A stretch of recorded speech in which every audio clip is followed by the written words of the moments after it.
With each update Riot releases, a new lore is released. And well, there's just too much right now. But we'll go into an update released quite some time ago with this champion research, and that is Warwick, the Uncaged, Wrath of Zon. Warwick, at first glance, is some kind of chemical robotic wolf, but he's in fact a simple man who was turned into this abomination by Singed. Note how Singed methods are different from Victor or Piltover's methods. In Singed's case, it's called Chemtech rather than Hextech, like the new Tryndamere skin, because he's using chemicals and not like a drop of magic. Warwick is an interesting pick because he's an amnesiac champion. The operation caused his mind to snap and made him accept his inner instinct of being the predator, although he still can't get rid of all his past memories. Now, unlike many amnesiac people, Warwick isn't trying to remember. No, in fact, it's the complete opposite in this case. He wants to forget what he was before, and the problem with that is the fact that we, lore readers, have no idea what exactly he was before. The only thing we know is he's a retired gangster who wanted to lead a better life. So here's a theory. Even though Warwick doesn't want to remember, he still gets visions of a little girl every now and then. He remembers her after remembering blood, and her screaming his name.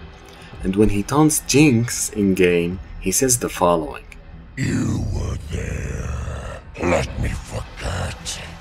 We were given a small bit of information telling us how no matter how hard Warwick, as a human, tried to move on and leave his gangster life behind, he couldn't escape his sins of the past. So now let's add up the results. In the Vi Jinx Echo video I uploaded, I described how Jinx had a split personality, how she was denying her older personality by pretending that it was Fishbone speaking with her, after the great shock that came when the gang fell apart. But now that I think back to it, there is just no way that was the only reason. No. Here's how I personally think the story went. The gang that Vi, Jinx, and Echo were a part of collected orphan children, trained them, and gave them a place to call home. But before the gang actually took Jinx in, some other things took place. Jinx, that's not her real name by the way, but we'll still call her Jinx. For Jinx, growing up on the streets with her gentle personality was a nightmare. That was the first straw. Then one day, she ran into a certain man, who took pity on her and took her in. Afterwards, she lived with the man for quite some time, which made her look up to him as a father figure. But their peaceful days were soon over. The man turned out to be a retired gangster, and an extremely vicious one at that. He could not run away from his past sins, and so he was ambushed by a group of people who wanted revenge for the man's past kills. The man was able to take them out, but he was brutally injured. Jinx, the girl, cried as she called out to his name while dragging him and calling for help. "Someone will watch you bleed, and it will do nothing." The person who answered her cries was a Noxian chemical scientist, but he wasn't there to help, just to satisfy his mad curiosity. That was the second straw for Jinx. After Singed took the man away to quote-unquote heal him up, Jinx was left without a home.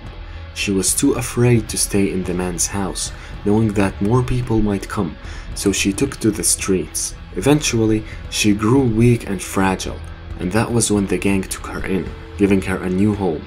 After she finally felt at home and everything was alright, she was left behind yet again as the gang fell apart, and losing her home and family yet again was the last straw for Jinx. She snapped. The injured gangster, after Singed chemically modified his body and threw him away, thinking he's dead, woke up as Warwick, the Uncaged Wrath of Zon. And while both he and Jinx might get quick flashes of those old days now and then, they will never actually recognize each other, ever again. This is who I am.